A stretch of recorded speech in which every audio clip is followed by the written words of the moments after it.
Balake. Where is Balake at? My name's Blake. Do you want to go to war, Balake? I'm for real. Ron. Ron's right here, everyone. Thank you for joining me for a little bit more SPTV this fine Friday afternoon. This is my second to last video of the day. The next one's going to be a blockbuster, but this one's pretty wild too. The Free Winds, Scientology's cruise ship, Tom Cruise's favorite cruise ship, the Scientology ship that hosted what I want to call a famous, notorious, $400,000 plus birthday party for Tom Cruise. It's easy for me to assume everyone knows what I'm talking about. Everyone's seen that Tom Cruise birthday video. I realize relatively almost nobody has probably seen it, but if I remember to, I'll find the video and link to it in the description down below. Scientology's cruise ship, the only place in Scientology where a Scientologist is supposed to be able to do the highest operating Thetan level, OT8, truth revealed. The word on the street, the latest leak that made its way to me from Sea Org members who actually have firsthand knowledge of the fact is that the Free Winds has sailed for the last time. Currently, Scientologists are being told that the Free Winds is in dry dock. And right now, Scientologists are doing OT8 here in Clearwater, Florida, where I live at Scientology's. They call it the Flag Land Base, the Flag Service Organization, FSO, FLB. You're only supposed to be able to do up to OT7 here in Clearwater. You're supposed to only be able to do OT8 on the ship. People are currently doing OT8 here in Clearwater. It's not unusual for the Free Winds to every now and then go into dry dock. But I'm being told Free Winds isn't really in dry dock. Or if it is in dry dock, it's never coming out and it's never going to sail again. Now, I've said I don't usually use information that is only single sourced. I will tell you right up front, as of right now, this information comes from a single source. But that single source knows what they're talking about. However, because it does come from a single source, I will throw it out there to all you under the radar guys. Hit me up, growingupinscientology@gmail.com, and let me know. Because here's the reason why not everyone's going to know this. Scientologists aren't being told this. That's one of the reasons I wanted to do this video. I know it just drives David Miscavige crazy. Little Captain Davy of Scientology's fake space navy. That information Scientologists don't even know are making its way to the big bad SPs of the world. In looking for a thumbnail for this video, looking for an image that I could use for the thumbnail, I saw that Doug at the Dazed But Not Confused channel just so happened to 4 days ago do an entire video about the dilapidated condition of the Free Winds ship. And he interviewed a woman who had been on a cruise on a real cruise ship. I mean, Scientology's Free Winds ship is very small compared to actual cruise ships. She was on an actual cruise and docked right behind the Free Winds and took a whole bunch of photos and video of the Free Winds, and Doug interviewed her. In his video, he also highlighted a video from another channel. And I want to show this to you because this is super, super interesting to me. This other channel is called Lovey's Fat Life, and it looks like it's a travel channel. And this is just a couple minutes long. I want to play this for you. He took a tour in Aruba, and you've got to hear what the Aruba tour guide had to say about the Free Winds ship. Take a look at this.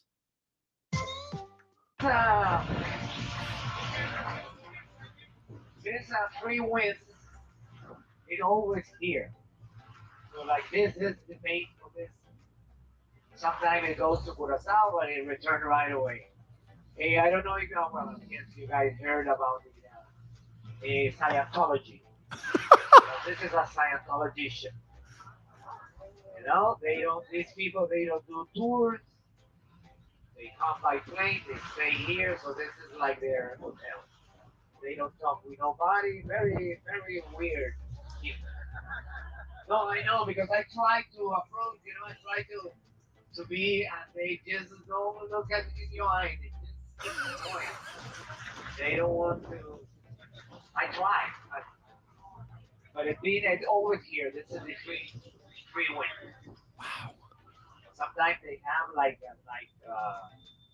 they fight, they fight you, but I don't know. I feel very weird. I don't know. There's something that I don't like. So this ship is always here, the freeway. Well, my friends, I hope you guys had a good time. Okay, that is absolutely crazy to me. Guys, the way the free winds used to work is the way they created such good PR on the islands. It would sail between the ABC Islands, Aruba, Bonaire, and Curacao. Is that the Scientologists that went to the ship, whenever they got to port, they would make all the Scientologists go on the island and spend as much money as possible. And this shows you how much things have changed. This guy's like, they don't talk to you, they don't look at you, they don't do tours, they don't come off the ship, they don't do anything. He said this ship is always here. Sometimes it goes to Curacao, but it turns around and comes right back. That just shows you how far the state of Scientology has fallen. Like, so Scientology got this ship. I always get the dates on this slightly wrong, but I want to say like 1988, a couple years after L. Ron Hubbard died. This ship has been a money pit. This ship doesn't make enough money per week to pay its fuel costs. Just like most Scientology organizations don't make enough money in the very hot, in the very cold zones and the very hot zones. Most Scientology organizations don't pay enough money to pay their electric bills. The Church of Scientology in New York, right off of Times Square, does not make enough money to pay its electric bill most months. Staff members, Scientologists are told, don't use the elevator. They can't afford to pay the electric bill for the elevator. In New York, they had a problem with the electric bill. The air conditioning didn't work. Their server room froze. The server room heated up, server melted down. Like Minneapolis, the Church of Scientology in St. Paul is like a 50,000 square foot former museum. They can't pay their heating bill in the winter. Just like that. Free Winds can't pay its fuel bill. And also, the Free Winds is one of these things that sort of makes it super obvious that Scientology isn't expanding the way David Miscavige says that it's a very small ship. I mean, I really don't think you can fit more than a couple hundred people on that ship. Any former Sea Org members in the chat who worked on the Free Winds, let me know. Fully staffed, staff, public, how many people could you fit on that ship? And I think they probably had enough Scientologists back in '88 when they first got the ship to fill the place up. But if you go to the ship now, it's empty. How is Miscavige supposed to keep convincing people that Scientology is growing exponentially year after year after year, which is exactly what he claims? How are you supposed to be able to make that claim when a ship that probably can't hold more than 200 people can't even be filled up? The other thing is, I mentioned before, OT8 is the top of the bridge, top of Scientology's bridge to total freedom. The Free Winds is supposed to be the only place you can do OT8. They pulled out some quote from L. Ron Hubbard that, OT8, it's so powerful that you have to do it off of the crossroads of the world. You have to be in this serene, distraction-free environment. Well, that distraction-free environment is supposed to be like in the middle of the ocean. It sort of defeats the purpose of going to the Free Winds if it's just tied up at dock the whole time. You're not exactly off of the crossroads of the world when the ship is just tied up at dock. And I got to tell you, the other one of the things that has sort of indicated the sad and deteriorating state of the Free Winds is I get emails every single week from people who are on cruises in Aruba and dock next to the Free Winds, and they take photos, they take videos. There's never anyone on the damn decks of this ship. You'll see some crew members exercising every now and then, running around one of the decks. The thing is a ghost town. And also this whole idea of the reason you got to go and go on, go on the Free Winds is because I don't know, it's safe, it's secure, it's off the crossroads of the world. It's just not relevant anymore. It's sort of a stupid story. And the size of the organization here in Clearwater, Florida, Flag, real estate wise, square footage wise, building wise, is so immense. It's giant. And Scientologists who come here, like within these buildings, are provided everything you could ever want. You never have to leave the buildings. Very nice restaurants where you don't have to tip or pay I mean, you might have to pay taxes, but you don't tip because the restaurants are, the prices at these restaurants compared to eating out, very cheap with high quality food. They've got coffee shops in the buildings on the base. If you're staying in the hotels, and they make you stay in the hotels. If you're a Scientologist and you come to Flag, you have to stay in one of the hotels. You're not allowed to stay in an Airbnb. You're not allowed to rent a house from a local Scientologist. So it's really in David Miscavige's best interests to bring OT8 to Clearwater for good. It's very inconvenient to have to fly to Aruba or Curacao to go do a service on this ship for no particularly good reason. It's bad for the Scientologists. Honestly, it's bad for Scientology. Now, one of the reasons that the Freewinds was, in times past, a good place to keep Scientology public is there's nowhere for them to escape to. The fundraisers on this ship are the most brutal, in your face, will not take no for an answer fundraisers than anywhere else in Scientology because they can get away with it. You cannot get away from them. There's nowhere to go. And yet Flag has become an environment that's quite similar to that. You can't even come up with the excuse that you need to go to dinner because dinner's inside the building. The restaurant's inside the building. The fundraiser is just going to accompany you to the restaurant that's run by Scientology in the building that's controlled by Scientology. You can't get away from the fundraisers at Flag anyway. And one of the ways that Miscavige has kept Flag as busy as it is, which I'm understanding, it makes $2 to $3 million a week, and it delivers $2 to $3 million a week of service. One of the ways he's accomplished that is by cannibalizing business from all of the outer orgs, by basically stealing the public from all the outer orgs, making it very easy to be accepted for service at Flag. And, it's just been Flag is Miscavige's crown jewel. And he will prop up Flag at the expense of all other orgs. One of the things this accomplishes is it gives him a way to sort of convince Scientologists that their own city and their own org is the one that's failing, not Scientology broadly. When a Scientologist from, say, Philadelphia, where I'm originally from, when a Scientologist from Philly knows that the Philly org is a complete and utter failure, smaller today than it's been ever in its history, that Scientologist comes to Clearwater, Florida, and they go, "Oh my God, look at this buildings everywhere, and it's full from people all over the world." It's easy to fill up that building when you're stealing the Scientologists from all over the world.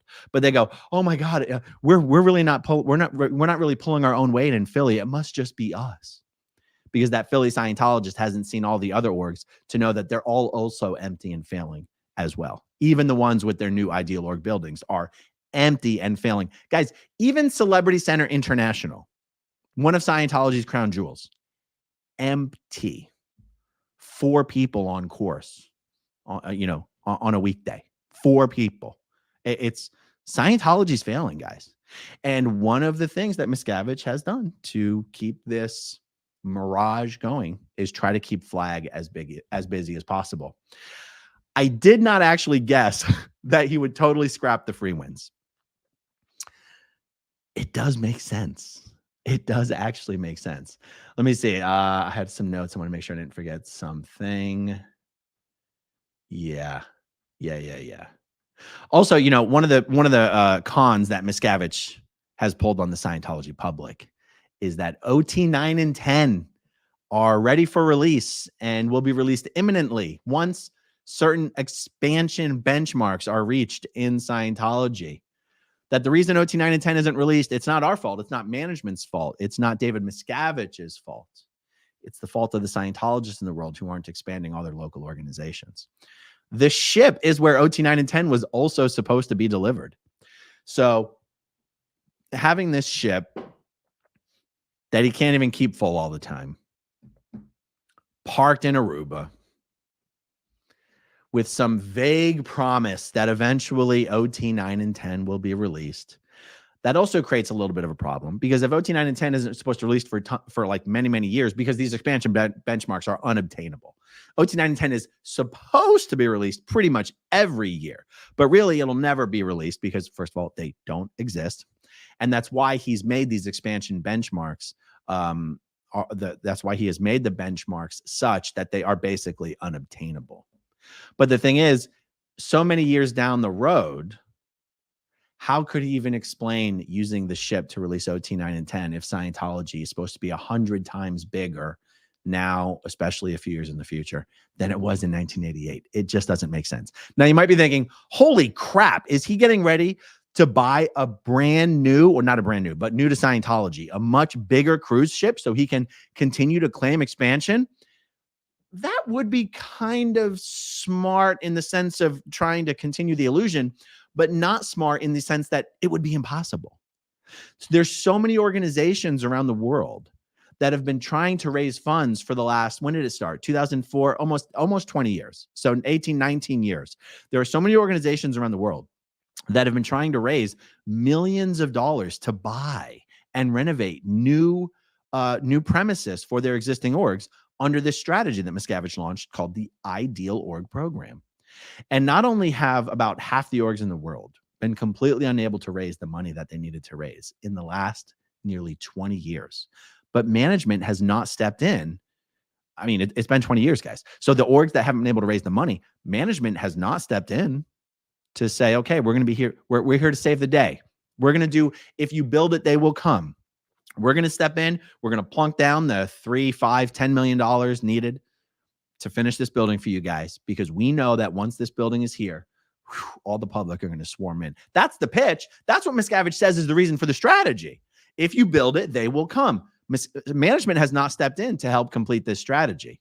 So if Miscavige were to now, how many tens of millions of dollars would it take to buy and renovate a ship that's 2 or 3 times bigger than what the Freewinds is? Could it be $100 million? And how does Miscavige, how would he justify plunking down that kind of money for a ship that, let's be honest, is going to be empty? So, I said in the beginning it would be smart to continue on the illusion. I'm going to retract that statement. I think buying a brand new ship would actually work against Miscavige in his efforts to continue the illusion that Scientology is expanding. I believe if he bought a new ship, it would actually only highlight the fact that Scientology is contracting. And that's why I think Miscavige realized, you know what, guys? Our best bet, our biggest moneymaker is Flag. It's Clearwater, Florida. Freewinds loses money. We can't pay for the damn fuel, but we're making money hand over fist in Clearwater, Florida. Let's come up with some reason, and I'm dying to see what reason they come up with, because right now it's a secret. Right now it's a secret that the Freewinds is being mothballed.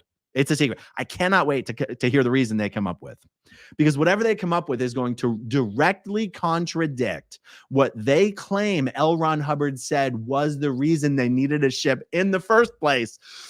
So for everyone who says Scientology can never change, policy cannot be changed, just wait. Just wait. We're going to see one more example of how Miscavige has once again fooled all Scientologists by claiming L. Ron Hubbard really meant something else when he said this and all that kind of stuff. The Freewinds is dead, guys. And look, if I get any information that happens to be to the contrary of this, because I said this is from a single source, and not only can single sources be wrong, but even single sources, even multiple sources who are giving factual information, let's be real, facts can change. And if I get any information that the facts have changed, you better believe you'll hear about it. I got one more video I'm going to do today, and it is a bombshell. It'll be my 4th video of the day. YouTube stops sending out notifications once you start doing too many videos. So guys, check back in the next 10 or 15 minutes. I'm going to be rocking and rolling on a video I have been waiting years to do. Okay, let's see. Case Ventura. Case, I see you. Happy Friday, AA Ron. A+ content as usual, my friend. Thank you very much. All right, guys, that's all for now. Stay tuned. Talk to you guys soon. Okay, if you want to see my rock and roll songs, click right on this guitar. And if you want to see a different one of my videos,